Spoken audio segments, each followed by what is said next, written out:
그 외상의 발전을 극적으로 보여주기 위해서 로버트 리스톤이라는 이제 박사님이 나옵니다. 전설이 있어요. 이 사람이 치사율 300% 수술을 한번 하신 적이 있습니다. 날카롭게 조형된 자기 칼로 팔다리를 잘라주던 사람입니다. 이거 도살자라서 그런 게 아니고 사람을 살리기 위해서 썩은 팔이나 썩은 다리를 잘라주던 사람이죠. 마취가 없으니까 한 5분 안에 팔다리를 잘라주던 분인데 칼에 본인이 내가 이렇게 수술을 많이 했다, 내가 이렇게 연륜이 있다라는 걸 보여주기 위해서 피와 살점이 덕지덕지 붙은 상태에서 그걸 닦지 않았고, 그러니까 거기 균이 엄청나게 많았을 거예요. 그래서 환자는 이미 죽었습니다. 너무 수술이 빠르다 보니까 이 조수가 손을 뺐어야 되는데 손을 못 빼가지고 손가락이 잘려요. 근데 그 사람도 감염이 돼서 죽습니다. 그리고 너무 가까이 간 사람이 그 리스턴 선생님의 칼에 코트가 확 베어요. 그걸 보고 놀래가지고 심장마비로 사망하면서 그 한 수술에 3명이 사망합니다. 실제로 의학은 전쟁에 있는 동안 미친 듯이 발전한 거는 맞는 것 같아요.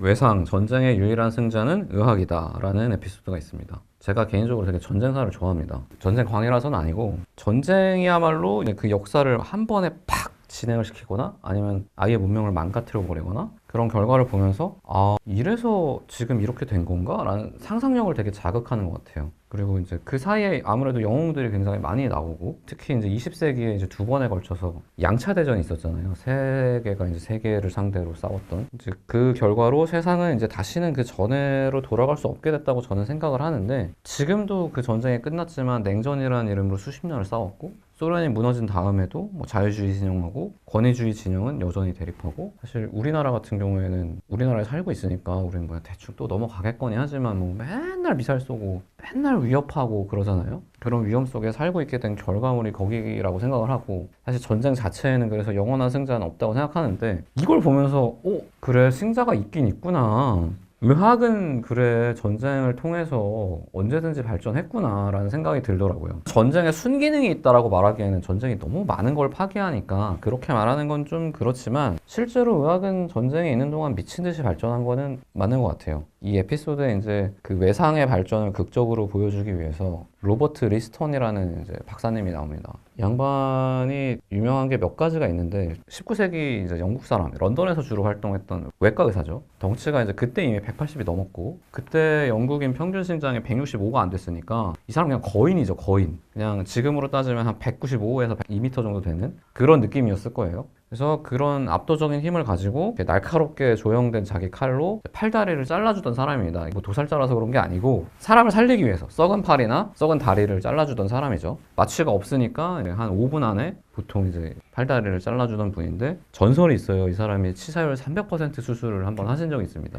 일단 기본적으로 그 당시에는 소독의 개념이 안 잡혀 있었기 때문에 칼에 본인이 내가 이렇게 수술을 많이 했다, 내가 이렇게 연륜이 있다라는 걸 보여주기 위해서 피와 살점이 덕지덕지 붙은 상태에서 그걸 닦지 않았고, 그러니까 거기 균이 엄청나게 많았을 거예요. 그래서 환자는 이미 죽었습니다. 그 감염으로 죽었어요. 그리고 너무 수술이 빠르다 보니까 이 조수가 손을 뺐어야 되는데 손을 못 빼가지고 여기가 손가락이 잘려요. 근데 그 사람도 감염이 돼서 죽습니다. 그리고 이렇게 하고 휘두르는데, 그 당시에는 이제 수술이 굉장히 희귀한 그 구경거리예요. 생각해보면 19세기 때는 아무것도 없어요. 웹소설이 있나 유튜브가 있나, 책은 있었겠지만 사실 뭐 지금처럼 출판 기술이 엄청나게 발전한 시대도 아니고 글자를 지금처럼 많이 알고 있는 시대도 아니니까, 심심하니까 이제 수술한다고 하면 사람들이 와 몰려가서 막 사람 팔 진짜 자르나 봐 이렇게 보다가, 너무 가까이 간 사람이 그 리스턴 선생님의 칼에 코트가 확 베어요. 그걸 보고 놀래가지고 심장마비로 사망하면서 그 한 수술에 3명이 사망합니다. 사실 이제 전설인데, 이게 이분이 뭐 모자라서가 아니에요. 이 사람이 쓴 케이스를 보면은 지금 태어났으면 아마 이름 날렸을 겁니다. 상당한 재주가 있던 분이지만 이제 시대가 그렇기 때문에 그런 수술을 하셨던 분이긴 한데, 불과 19세기에 그 정도에 머물러 있던 외상외과 수준이 100년, 그 뒤에 1차 세계대전, 2차 세계대전을 거치면서 외상을 너무 많이 보다 보니까 아예 얼굴 상처를 재건하는 정도까지 발전하게 돼요. 그리고 총상 같은 경우에는 무기가 더 발전했음에도 불구하고 생존율이 40% 50% 이상으로 올라갈 정도로 어마어마하게 발전을 하죠. 그런 걸 보면은 전쟁을 통해서 적어도 의학은 발전했구나, 그런 생각이 듭니다. 그래서 역사를 보면서 우리가 교훈을 얻고 재밌고 이런 기회는 많은데, 감사라는 감정을 느낄 일은 거의 없거든요. 이 에피소드를 보면은 이 덕분에 우리가 다쳐서 병원 가거나 하면 정말 우리를 살릴 수 있는 치료를 받는 거구나 라는 생각으로 좀 감사함을 느낄 수 있는 에피소드가 될 것 같습니다. 기본적으로 이제 역사를 보다 보면은, 역사는 미래의 겨울이라고 하잖아요. 역사를 보면서 이제 뭔가 배울 수 있다. 라고 생각을 하는데 사실 저는 그거는 되게 허울에 불과하지 않나 싶어요. 왜냐면 전쟁사나 이런 것들이 정말 잘 나와 있는 시대지만 여전히 인간은 똑같은 실수를 저지르잖아요. 심지어 푸틴 같은 경우에는 자기 아버지가 2차 세계대전에 레닌그라드에서 참전했던 군인이고 그것 때문에 다리를 부상했던 상위 군인인데도 또 본인은 전쟁을 일으켰으니까 그런 걸 보면은 사실 뭐 의학사를 보면서 뭔가 미래 교훈을 얻는다 이런 건 좀 뻔한 얘기가 될 것 같고 오히려 이럴 때 도움이 될 것 같습니다. 세상을 살다 보면은 예기치 않게 건강을 잃는 날이 와요. 뭐 20, 30대는 모르겠지만 저는 30대 후반에 맞지만 그리고 그 건강을 잃는 게 누가 봐도 아 저렇게 살면 쟤 아플 것 같은데 라고 했던 사람이 아프는 게 아니에요. 왜냐면 이거는 약간 돌림판처럼 이렇게 돌려놓고 신이나 어떤 존재가 다트 던져가지고 확률인 거예요. 건강하게 살았으면은 건강할 판이 더 넓습니다. 근데 분명히 거기에 질병에 걸릴 확률도 있어요. 그게 박히면 아픈 거예요. 이거 사실 운에 가까운 거거든요. 그래서 내가 아프면 내가 뭔가 잘못했나? 이런 생각이 먼저 들어요. 근데 질병은 사실 징벌이 아닙니다. 중세시대 개념이고 우연의 결과죠. 그러다 보면은 이제 이게 남들보다 조금 일렀거나 혹은 남들보다 더 중한 경우에는 좀 되게 억울하고 많이 슬퍼지는데 이럴 때 이런 의학의 대가 같은 의학사를 보게 되면은 굉장히 많은 위로가 돼요. 이거 불과 50년 전에 태어났으면 쉽지 않았겠다. 불과 100년 전에 태어났으면 나는 좀 뽑았겠구나. 200년 전에 태어났으면 나는 죽었겠구나. 이런 생각이 들기 때문에 그런 것만으로도 좀 위로가 될 거예요. 왜냐면 의학사라는 거는 기본적으로 피 위에 피를 쌓아서 지금까지 온 거거든요. 아무것도 없는 상태에서 계속 이렇게 쌓아온 역사이기 때문에 지금 조금 아프거나 그러신 분들이 보면은 굉장히 많은 위로가 될 거고 의학사를 다룬 책을 보다 보면은 내가 배워왔던 것들이 사실은 이게 진리가 아니었구나. 이럴 때가 있습니다. 의학사를 보면은 그 전까지 내려왔던 히포크라테스의 가르침, 갈렌의 가르침 지금 보면은 사실 다 집어치워야 되는 것들이거든요. 근데 우리는 이미 미래인이니까 그걸 볼 때 당연히 그래야지 라고 싶지만 그걸 배웠던 사람이 이거를 꺾고 자기가 관찰했던 거를 새로 익히고 그걸 환자한테 시행하는 건 쉬운 일은 아니었을 거예요. 하지만 이제 내가 과학자고 내가 뭔가 학문을 다루는 사람이라면 내가 가지고 있는 지식에 대해서 너무 지조를 지키지 않은 편이 좋겠구나 라는 걸 배울 수 있죠. 그리고 또 보다 유연한 사고방식을 탑재해야 어떤 이런 상황에 대응할 수 있구나 이런 것들도 배울 수 있고 근데 또 반면에 그러니까 의학자는 사람의 생명을 다루는 사람이기 때문에 상상만으로 막 너무 자유분방하게 이렇게 해도 될 것 같은데? 라고 해서 하면은 그 대가로 남의 목숨이 사라집니다. 그렇게 되면 이제 모두에게 해가 되는 거기 때문에 아마 다른 사람들이 볼 때 주류의학계는 되게 답답하게 볼 수 있어요. 지금 특히 현대의학 한때 그 뭐 펜벤다졸 이런 구충제 같은 것들이 폐암이나 이런 말기암한테 도움이 된다는 얘기가 나왔을 때 환자들은 절실하니까 이걸 쓰고 싶은데 주류의학계에서는 반대했었죠. 근데 그럴 수밖에 없습니다. 왜냐면 이게 방종이 되면은 사람이 죽어요. 그러니까 주류의학계는 신중할 수밖에 없습니다. 그런 걸 볼 때, 이 의사들이 되게 보수적으로 변한 이유가 의학사를 보면 보여요. 자유가 방종이 됐을 때 너무 많은 사람들이 죽어나가니까 그걸 보면서 그 결과로 해서 지금 현대의학이 좀 많이 보수적이고 어지간해서는 움직이지 않게 된 거죠. 그런 것들을 좀 배울 수 있는 계기가 되지 않을까 의학의 대가가 그렇게 생각합니다.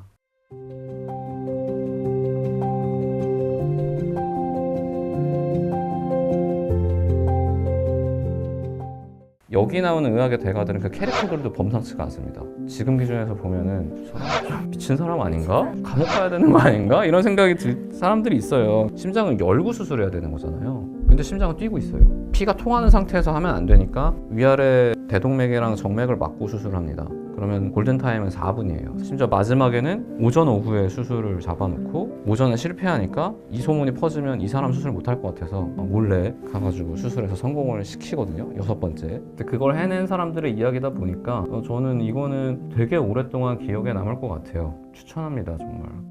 안녕하세요. 저는 한산의가라는 필명으로 웹소설을 쓰고 있고 의학 전문 유튜브 닥터 프렌즈에서 의사 출신 작가가 할 수 있는 게 뭐가 있을까 헤매다가 의학의 역사를 찾아내서 그것만 주구장창 파고 있는 이낙준입니다. 사실 의학의 역사를 다룬 책은 되게 많아요. 이렇게 서점에 가면은 쉽진 않지만 시간을 들여서 이렇게 찾다 보면은 한 수십 권 정도는 하루 만에 찾을 수 있을 정도로 많이 있습니다.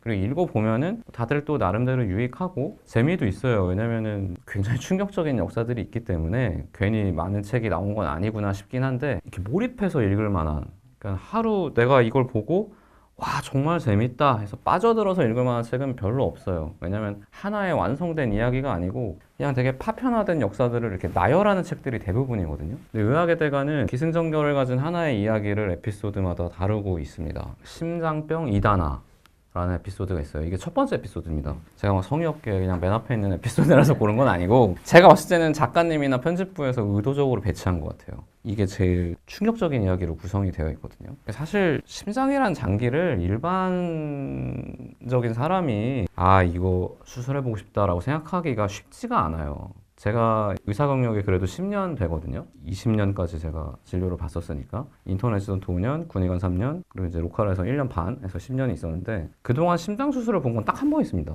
의대 교육까지 하면은 16년을 그래도 그 필드에 있었는데 심장 수술 실제로 본 건 한 번이고, 그리고 이비인후과도 제가 수련받았던 병원은 두경부외과가 메인이라서 되게 험한 수술 많이 했어요. 설암이나라든지 뭐 턱뼈 이렇게 뭐 잘라서 없애고 뭐 다리뼈 붙이고 이런 수술을 했는데 그런 수술을 해도 심장 수술에는 미치지 못한다고 저는 생각합니다. 저는 그때 처음으로 봤던 심장 수술을 잊지 못해요.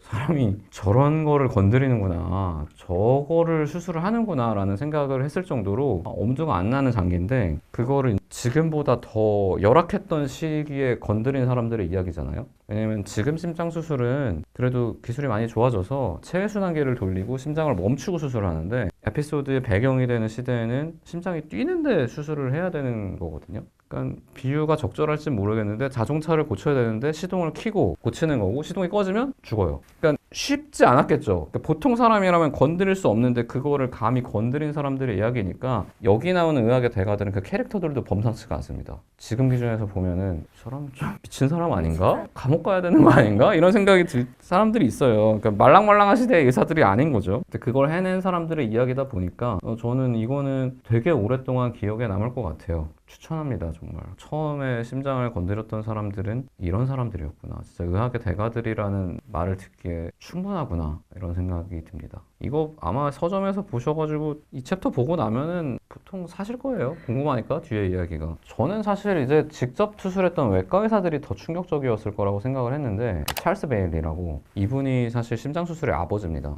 그 승모판 협착증이라고, 옛날에는 항생제가 없으니까 그냥 편도염으로 끝날 수 있는 게 적절히 치료가 안 되면은 얘가 류마티스 열이라는 걸 일으켜요. 그러면은 이제 그 반응으로 인해서 심장이 좀 망가지거든요. 그래서 옛날에는 20대 때 사망하는 사람이 굉장히 많았습니다. 심장병으로. 이 사람이 이제 그걸 치료하겠다고 나서는 건데, 뭐 생각해 보면은 심장 겉에 껍데기에 난 상처가 아니고 안쪽에 있는 판막을 수술하는 거니까 심장을 열고 수술해야 되는 거잖아요. 근데 심장은 뛰고 있어요. 그래서 피가 통하는 상태에서 하면 안 되니까 위아래 대동맥이랑 정맥을 막고 수술합니다. 그러면 골든타임은 4분이에요. 4분 안에 못하면 어차피 사람 죽어요. 머리로도 피가 안 가고 심장으로도 피가 안 가니까 그 안에 수술을 해내야 되는데, 심장 열고 판막을 수술하니까 이게 쉽지가 않겠죠? 당연히 사람이 계속 죽어나가는데, 눈앞에서 자기가 수술하던 사람이 죽으면 아무리 강한 사람이라도 멘탈이 깨질 수밖에 없는데, 이 사람은 그거를 어떤 사명감을 가지고 견뎌냈던 것 같아요. 심지어 마지막에는 오전 오후에 수술을 잡아놓고 오전에 실패하니까 이 소문이 퍼지면 이 사람 수술 못할 것 같아서 몰래 가가지고 수술해서 성공을 시키거든요. 6번째. 그렇게 하고 나서는 드디어 이 사람들이 살아날 수 있는 기회를 얻게 된 거죠. 그러니까 지금 생각해 보면은 우리나라에서 그러면 이제는 감옥 갑니다. 우리나라에서 감옥 갈 일인데, 그 당시에는 뭐 싸울 수 있는 방법이 없으니까 그렇게까지 한 거고, 또 하나는 내과는 좀 얌전한 사람들이 가는 데라서 이런 이야기가 없겠지 하고 읽었는데, 내과에 심혈관 중재 시술이라는 개념이 있어요. 뭐 팔이나 뭐 허벅지에는 정맥이나 동맥을 통해서 이렇게 카테터를 넣어서 심장을 도달한 다음에 거기서 어떤 처치를 하는 겁니다.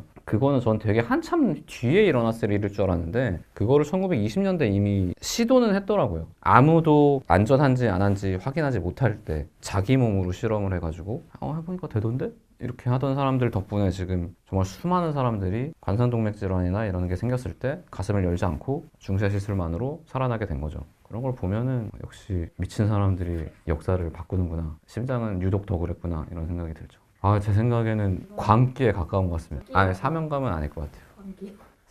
저는 사명감을 개인적으로 믿지 않아요. 사명감은 언제든지 흩어지고 약해질 수 있는 거고, 오히려 어쩌면 부채의식이 있었을 수도 있을 것 같아요. 내가 그래도 심장 보는 의사인데 내 앞에서 죽어가는 사람들을 보면서 이제 계속 부채감이 쌓여가니까 내가 뭐라도 해야겠다 라고 했을 때 내 몸에 뭔가 한 게 아닌가, 그런 생각도 듭니다. 이 책이 의학사의 특성상 굉장히 처절한 이야기예요. 왜냐하면 의학의 대가들에서 다루는 질환들은 지금도 사실 어렵지 않게 사람들의 목숨을 빼앗아가는 질환들이거든요. 그러니까 그거를 지금도 싸우기 힘든데 과거에는 훨씬 더 처절했겠죠. 여기 나온 의학의 대가들은 다들 자기가 있던 시대의 한계, 시대의 끝에 서서 최선봉에서 이제 질환들이랑 싸워왔던 사람들인데 아무래도 그러한 이야기가 담겨있는 책이다 보니까 한번 잡으면은 굉장히 재미있게 읽을 수 있고 또 무엇보다 기억에 되게 잘 남아요. 왜냐면 이거는 하나의 이야기로서 딱 완결이 되니까 이런 사람이 있어서 이런 질환이랑 싸웠고 이 사람은 수명이 다해서 거기서 멈췄지만 그 다음에 또 바턴을 이어받아서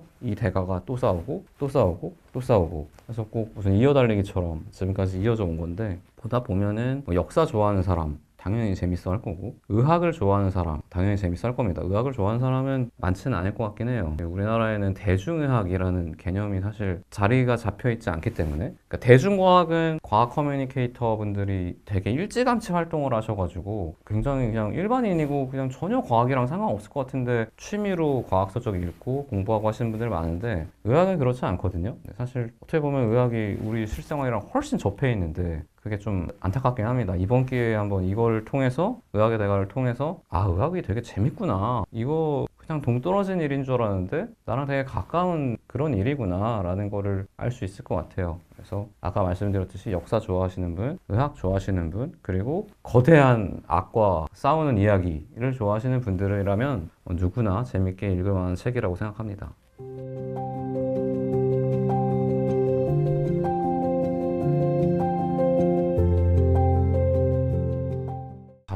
출산 위험하지. 셋 중에 하나는 죽는 거야. 운 좋았다고 생각하세요. 병원에서 출산을 진행할 경우에는 오히려 20%, 30%까지 죽거든요. 소설도 그렇고 진짜 재밌게 본 거 아니면 그냥 얘기를 안 하거든요. 의학의 대가는 진짜 재밌게 봤어요. 저는 이거를 진심으로 추천합니다.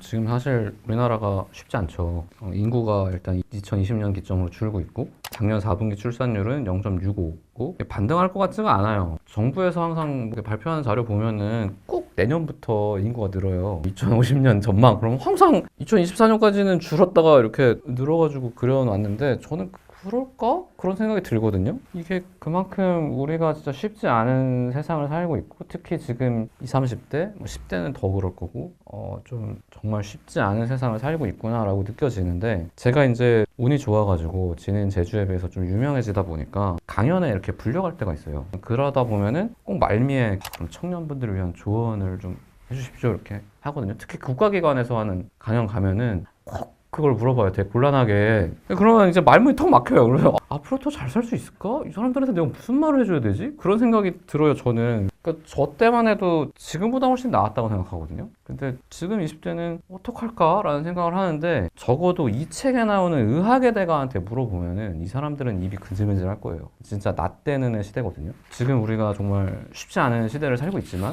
19세기, 20세기의 그 시대의 한계에 부딪혀가지고 거기서 이제 환자를 봐야 했던 의사들 그 당시에는 죽음이 막 도처에 깔려있던 시대에 사람들을 보던 사람이니까 또 마취도 없이 살을 째야 되고 사람이 사람을 죽이기 위해서 어떤 짓까지 할 수 있는지 전쟁을 직접 겪어봤던 사람들이 그 와중에 사람을 살리기 위해서 노력했던 의학의 대가들이 여기 계속 나오는 거잖아요. 질병이라는 적과 싸우기 위해서 계속 최선을 다하고 그 덕분에 우리가 그 노력의 결실을 지금 굉장히 잘 누리고 있다고 생각을 하는데 그걸 보고 있으면 그래도 저럼에도 불구하고 희망을 품을 때 그나마 더 나은 미래를 꿈꿀 수 있구나라는 생각이 듭니다. 되게 이빠른 소리일 수도 있는데 그러니까 좀 힘들겠지만 의학의 대가들이라는 책을 보면은 이 사람들이 그랬던 것처럼 우리도 아무것도 할 수 없을 것 같지만 그럼에도 불구하고 무언가 할 때 좀 더 나은 미래를 꿈꿀 수 있지 않을까 그런 생각이 듭니다.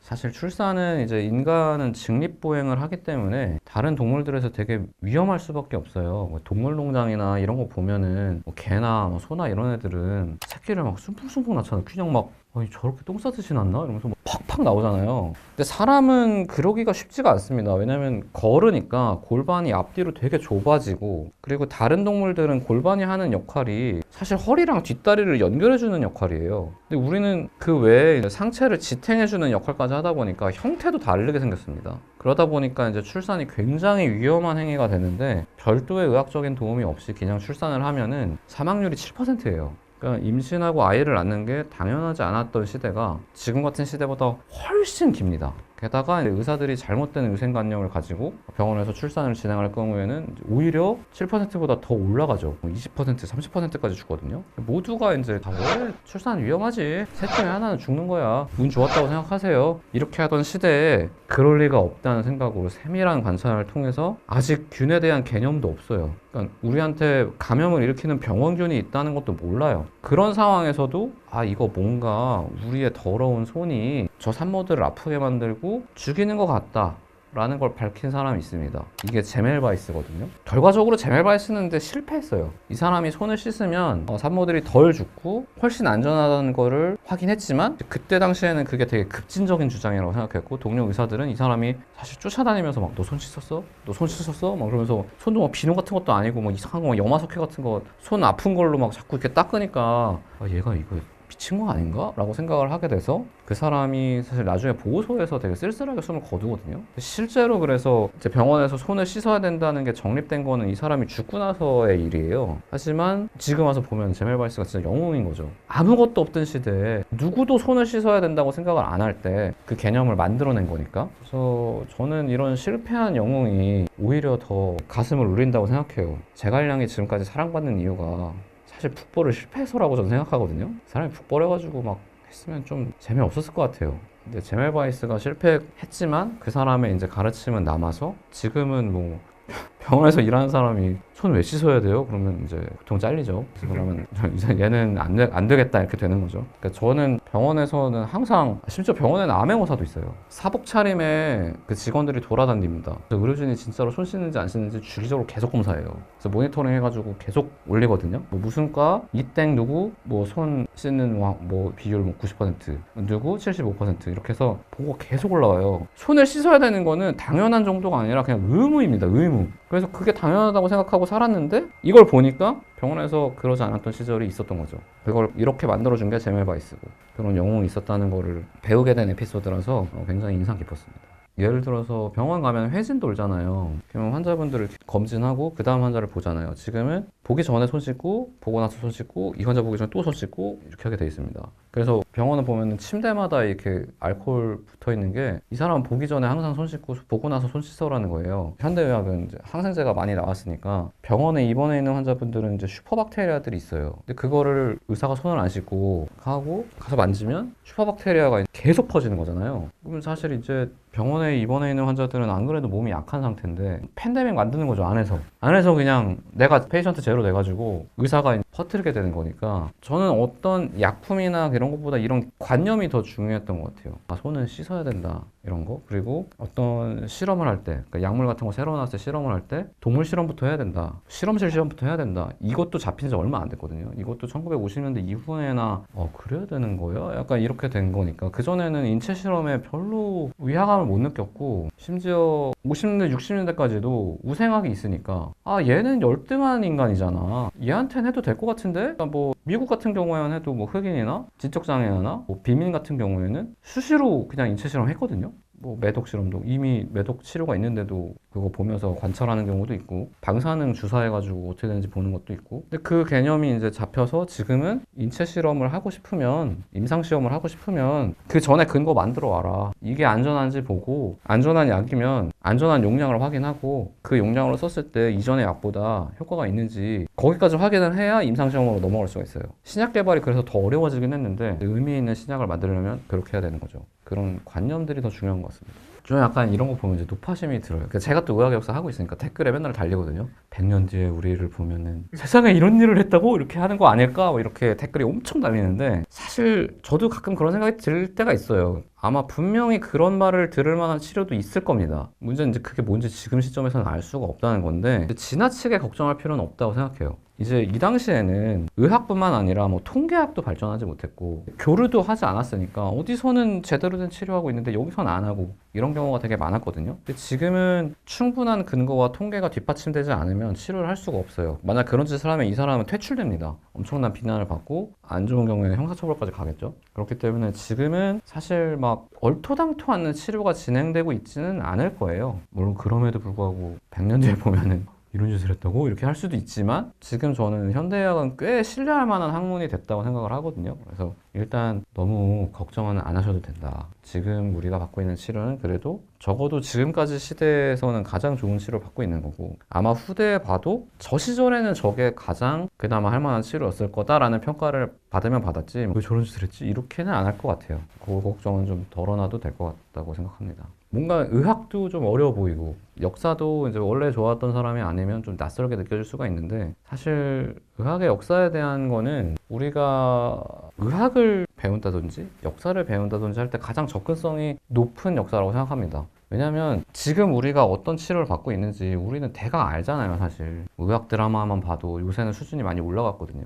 그거만 봐도 옛날에는 90년대, 2000년대 초반에 나온 드라마만 해도 야, 저게 말이 되냐, 막 의사는 못 본다, 막 이랬었는데 지금은 저렇게까지 하네. 놀라울 정도로 잘 하거든요. 그래서 그걸 알고 있는 상황에서 옛날 치료를 보면은 재미가 있을 수밖에 없어요. 이런 짓을 했구나. 세상에 이런 일이구나. 이런 느낌이 들 수밖에 없고 그 과정에서 의학의 대가는 또 하나의 완결된 이야기로 에피소드를 하나씩 소개하고 있기 때문에 저는 그냥 굉장히 재미있는 책이 될 수 있을 거라고 생각을 하고 또 도움이 될 수도 있습니다. 왜냐하면 의학의 대가들이 사실 자기 개발의 끝이거든요. 자기 개발은 위인전 보는 게 저는 최고라고 생각하는데 여기 위인들 수도 없이 나옵니다. 그래서 이걸 보면은 좀 즐거워하지 않으실까 저는 그렇게 생각을 합니다. 저는 소설도 그렇고 진짜 재밌게 본 거 아니면 그냥 얘기를 안 하거든요. 왜냐면 이제 재미없는 걸 재미없다 그러면 상처받잖아요. 그거 쓴 사람도 그렇고 재미있는 것만 저는 얘기를 하는데 의학의 대가는 진짜 재밌게 봤어요. 그래서 저는 이거를 진심으로 추천합니다. 재밌게 보셨으면 좋겠어요. 네, 감사합니다.